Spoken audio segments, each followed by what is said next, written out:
Hello everyone and welcome to ONSIDE. I am your host Joe Taba, and today we will revisit one of the biggest trades in hockey history.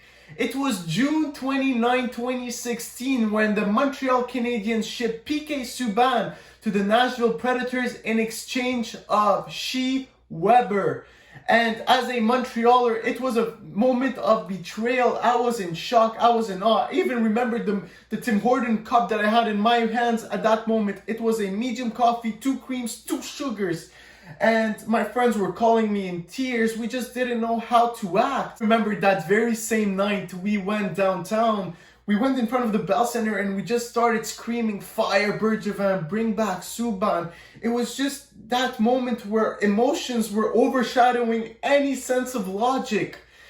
And we had our reasons. At that point, P.K Subban was a one-time James Norris Memorial Trophy winner, which is the award that is given to the best defenseman in the league. And he had donated $10 million to the Montreal Children Foundation. He had a place in Montreal's heart that no player prior to him ever had. Well, when you look back at Shea Weber, he seemed to be a 30-year-old defenseman with no real success in the postseason who was entering the last few good years of his career.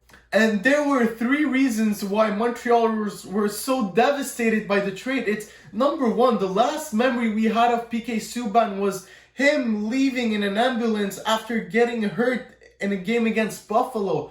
Number 2, he donated $10 million.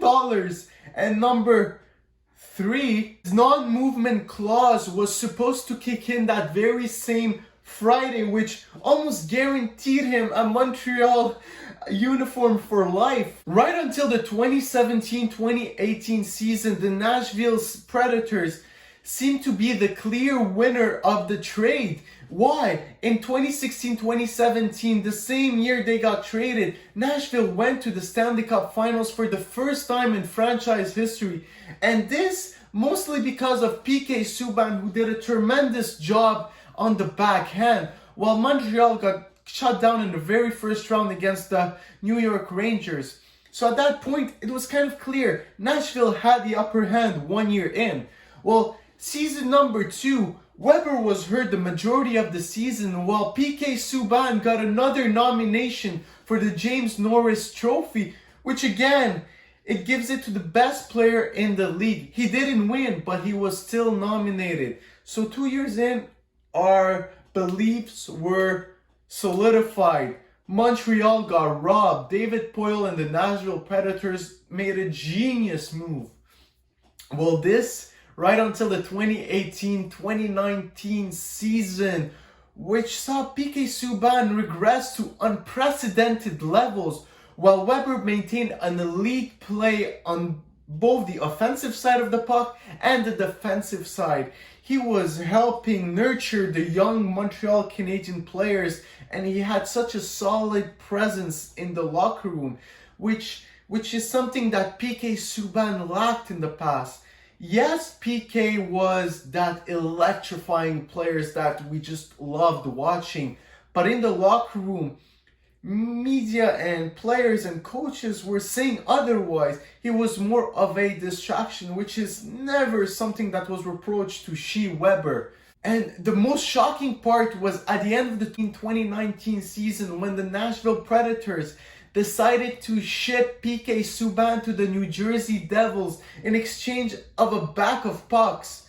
And for me, this was crazy. And it was at this very moment that I realized, wow, there is something we don't know about P.K Subban. Something about his personality and his style of play that just doesn't fit in the locker room. While Shea Weber kept improving, and his presence on and off the ice were top-notch in the league.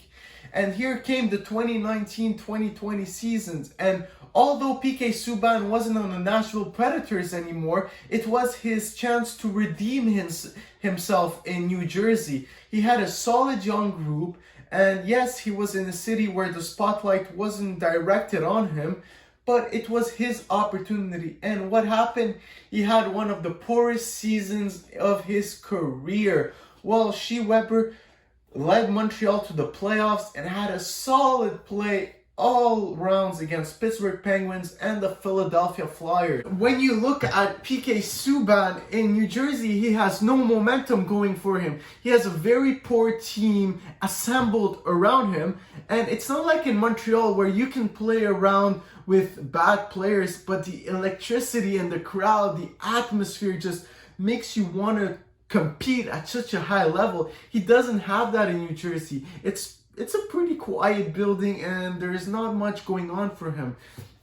I truly believe that for the upcoming years, Montreal are left with so much leverage, so much incredible talent and leadership that it makes them the clear winner of the Shea Weber and P.K Subban trade. Yes, does a part of me want P.K Subban back in Montreal? Like every single Montrealer, yes, I want P.K Subban back. I want that electricity in the Bell Center every time he touches the puck. But in reality is it gonna make the Montreal Canadiens better? No, it won't. P.K Subban lacks the leadership skills that are important in developing young NHL players, and this is one thing that Shea Weber masters. Thank you for watching this video. Next Wednesday, I will drop another banger. Make sure to like and subscribe. Have an amazing Saturday.